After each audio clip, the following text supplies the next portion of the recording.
Genome editing in agriculture. सबसे पहले समझते हैं, जीनोम एडिटिंग का मतलब है पौधों के जीन को बहुत ही सटीक तरीके से बदलना, बिना किसी विदेशी डीएनए को जोड़े। यह जीएम क्रॉप से अलग है। जीएम क्रॉप्स में विदेशी जीन डाला जाता है, जबकि जीनोम एडिटिंग में केवल उसी पौधे के जीन में सुधार किया जाता है। मुख्य टूल्स: क्रिस्पर-cas TNPB जीन एडिटिंग टूल। उद्देश्य क्या है? बेहतर फसलें और अधिक फूड सिक्योरिटी। भारत में हालिया विकास: भारत अब धीरे धीरे जीएम क्रॉप से हटकर जीनोम एडिटेड क्रॉप्स की ओर बढ़ रहा है। 2 जीनोम एडिटेड चावल की किस्मों को मंजूरी दी गई है। सांबा महसूरी 19% अधिक उत्पादन, MTU 1010 नमक और क्षारीय मिट्टी सहनशील। इसके अलावा जीनोम एडिटेड सरसों एडवांस ट्रायल में है। यह भारत की एग्री बायोटेक्नोलॉजी नीति में बदलाव को दर्शाता है।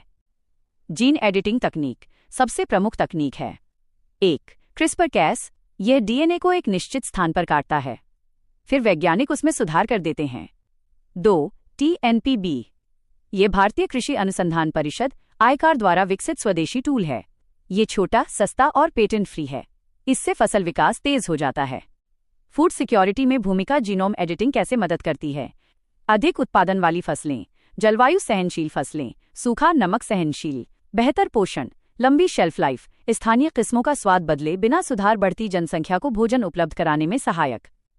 भारत में नियामक ढांचा: भारत में नियम इस प्रकार हैं। जिन जीनोम एडिटेड फसलों में विदेशी डीएनए नहीं है, उन्हें जेनेटिक इंजीनियरिंग अप्रूवल कमेटी की कड़ी मंजूरी से छूट दी गई है।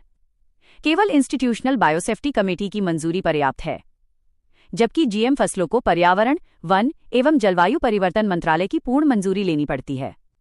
इससे जीनोम एडिटेड फसलों को तेज मंजूरी मिलती है। सरकारी पहल: बजट 2023-24 में 500 करोड़ रुपए जीनोम एडिटिंग रिसर्च के लिए। डिपार्टमेंट ऑफ बायोटेक्नोलॉजी और Indo-US science and technology forum द्वारा GETIN प्रशिक्षण कार्यक्रम। ICAR द्वारा स्वदेशी एडिटिंग टूल। आत्मनिर्भर भारत को बढ़ावा।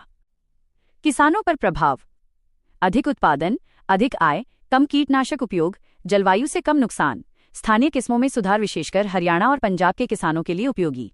विविध फसल प्रणाली जैसे हल्दी और पॉपुलर जैसी खेती में भी भविष्य में उपयोगी हो सकता है।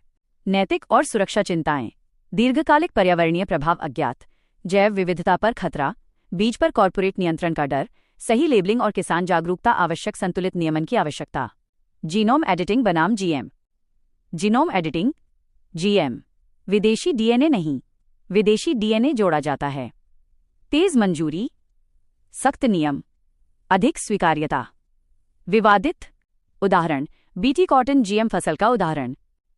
रिवीजन: जीनोम एडिटिंग सटीक जीन परिवर्तन, बेहतर उत्पादन, जलवायु सहनशील फसलें, तेज मंजूरी प्रक्रिया, फूड सिक्योरिटी को बढ़ावा, लेकिन संतुलित और नैतिक नियमन आवश्यक।